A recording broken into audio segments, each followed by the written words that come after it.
Hey everybody, welcome to Mighty Modern. This is our Dubious Challenge Emrakul deck. I had some technical difficulties cut off the front there, but I'll walk you through it real quick. It's pretty easy. We played a Birds of Paradise and a land. Our opponent played two lands, an Expedition map, and got Tron and played Conduit of Ruin and put Ulamog on top of their deck. Fortunately, it doesn't matter because what we are playing is Dubious Challenge. So for those who don't know, Dubious Challenge looks at the top 10 cards of your deck. You can reveal up to two creatures. Your opponent chooses one of them and gets it. You get the other. So what we want to do is reveal Emrakul off the top, as well as a flicker effect, like a Flicker Wisp or a Glimmer Point stack. And that means if they take Emrakul, we get to flicker it and get it back. Otherwise, they take the creature and we get Emrakul, and that's the goal. Of course, when you're doing that, you also have Through the Breach to put your Emrakuls into play attacking, sort of as a redundancy plan. And what this version, shout out to Zach Elsick for innovating it, does, it also plays Vidir of Remedies, Devoted Druid combo to make infinite mana to just cast them out of your hand. And it really provides another sweet aspect, a layer of redundancy. And these Simian Spirit Guides are pretty good because something like this, where just Dubious Challenging would not be good enough to beat the Ulamog he has on top of his deck and mana to cast. Playing Through the Breach Emrakul sure does. So we'll do that, and this will be pretty good for us. All right. Well, the old turn. What was that? Turn 3? Yeah. Turn 4 is turn 4. It really wasn't though. It was turn 3. Whatever. It was pretty fast, right? Pretty good. All right, we get there. All right, so Eldrazi Tron sideboarding. Now let's get these Blood Moons in here. I think I like Hornet Queens a little better than Emrakul the Promised End. Woodfall Promise is decent here, but we do have to cut something. I'll keep it though. I will cut a couple Spirit Guides. I might keep 2. Cut a Vizier because we're unlikely to combo. He's going to have a bunch of removal for us, I'm sure. Um, he's got Walking Ballistas, he's got Warping Will, Spatial Contortions, all kinds of stuff that's pretty good against that combo. Whereas having the Simian Spirit Guide as extra mana ramp can actually be pretty good.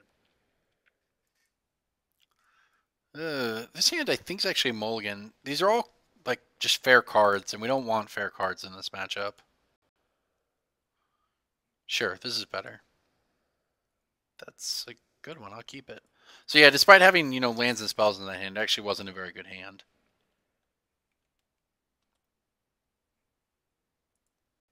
Have to give our opponent some life here. Unlucky. Alright, well, Blood Mooning him here would be pretty great for us. So, if in some world our birds... Ooh. Okay. The problem with this plan, and I'm actually going to be a little safe here, it's nice that we have the basic planes, but if we just Blood Moon, he's got 2 things already. He has so many colorless spells, but you know what? I'm just going to Blood Moon. It's obviously dangerous because if he kills our Birds of Paradise, we're pretty hosed here. But it hoses him bad too. And if he has the removal spell, theoretically he wouldn't have let us untap with the birds. So I think that this is the right play. I think that the odds are in our favor here. Well, he did have the removal spell. That's fine. It is what it is. I mean, like that's a risk we take, and the Blood Moon is pretty bad for us because we don't have any green mana, but it's also pretty bad for him because he now only has red mana, and look, he actually had turn 3 Tron anyways, so it would have been pretty bad for us. So, of course, we're now gonna see the other side of this where we don't do anything, lose our own Blood Moon, but I think we were dead with whatever we did there. Like we played Devoted Druid, he just kills it, then he has Tron and plays God knows what. Of course, he's also got a basic waste, so we're just literally never gonna win this game. So that's a thing. One of those fun modern games that you play against Eldrazi Tron where actual no combination of the cards in your hand could have changed anything. Unfortunate. Yeah, we could have played Devoted Druid there, and then got whatever he had with 7 mana. I mean, maybe we'd untap with our birds and try again, but when he's just representing Tron like that, there's nothing, you can't do it. We need to rip basic force off the top, and soon.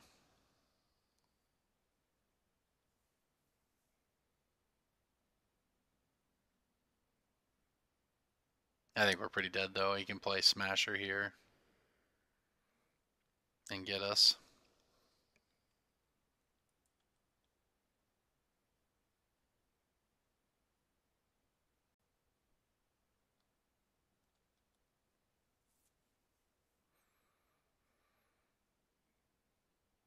Well, calculated risk didn't work out, and that's the way it goes with when you try to play these Blood Moon decks that are not great Blood Moon decks, you know.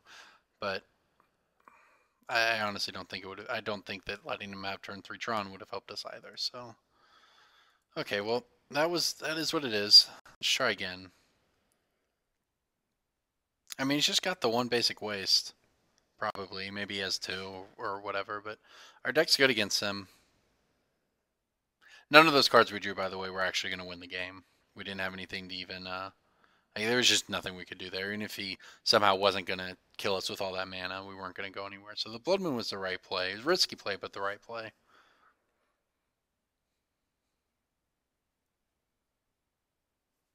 I would like to play first. Now this is something I can get behind. This is actually great, right? It's all the cards we want right here. I'm actually going to play this, just so that we have a slightly higher chance of drawing land.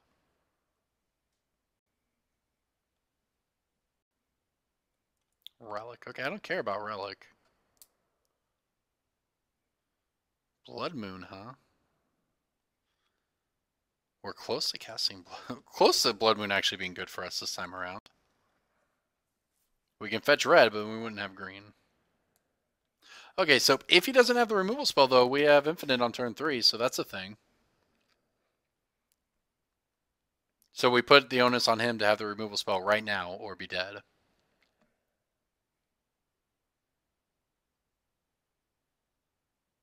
So here goes. One time, no spatial contortion. Oh, gosh. Turn 2 Thought Knot. Please no. Please no turn 2 Thought Knot.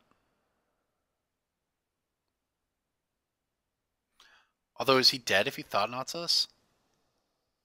Actually, Thought Knot would be great because he would be dead. He could take Vizier. Oh, no, he wouldn't be dead. He takes Emrakul, which is kind of non-intuitive. Looks like he's just going to kill our Devoted Druid, though.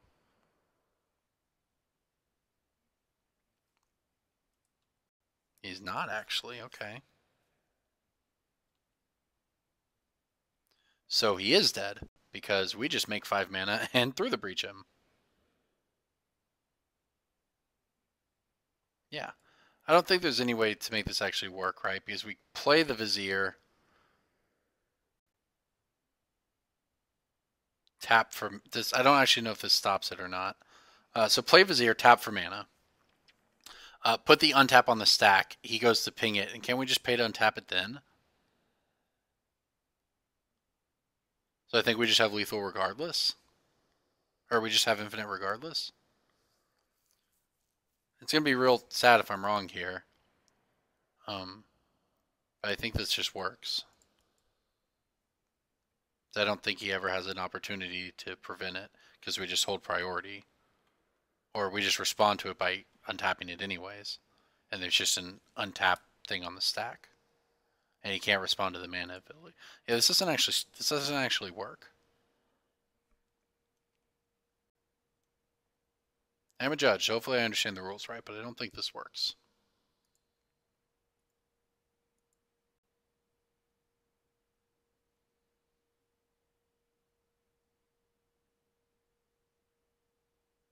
He may also be figuring that out right now.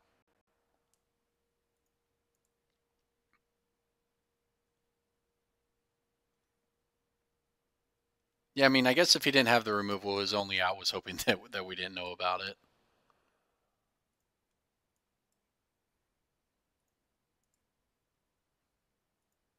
Okay, well, sweet. We'll make all the mana here.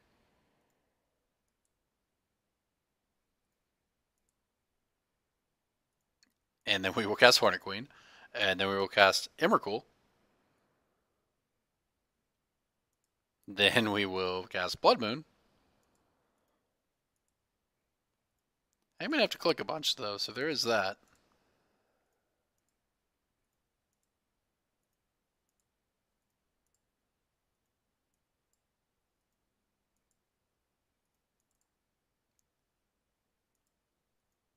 You know, at least this combo, unlike say the company combo or whatever, where you have to mess around with kitchen finks and all that, this one's pretty easy to click through. So let's see. Look how good this innovation was to the deck. We never got to Dubious challenge him here, but we did get to just like kill him on turn 3. Because of it, and this was so great because actually there's so many things we could have through the breach Emrakul him here, we shouldn't even need to though.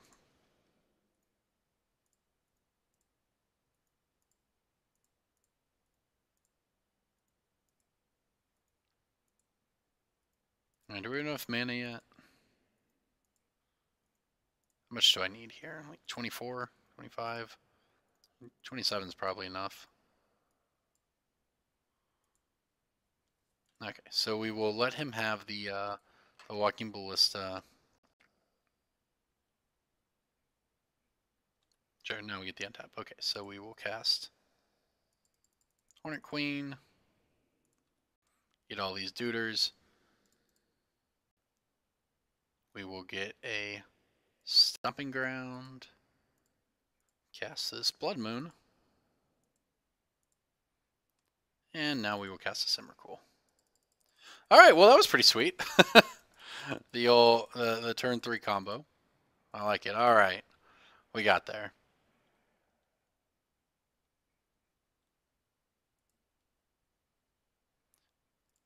Alright, boom. Eldrazi Tron down. That's a tier 1 deck taken down by the old Dubious challenge. Challenge accepted, challenge passed. Nice match. Thanks for watching, guys.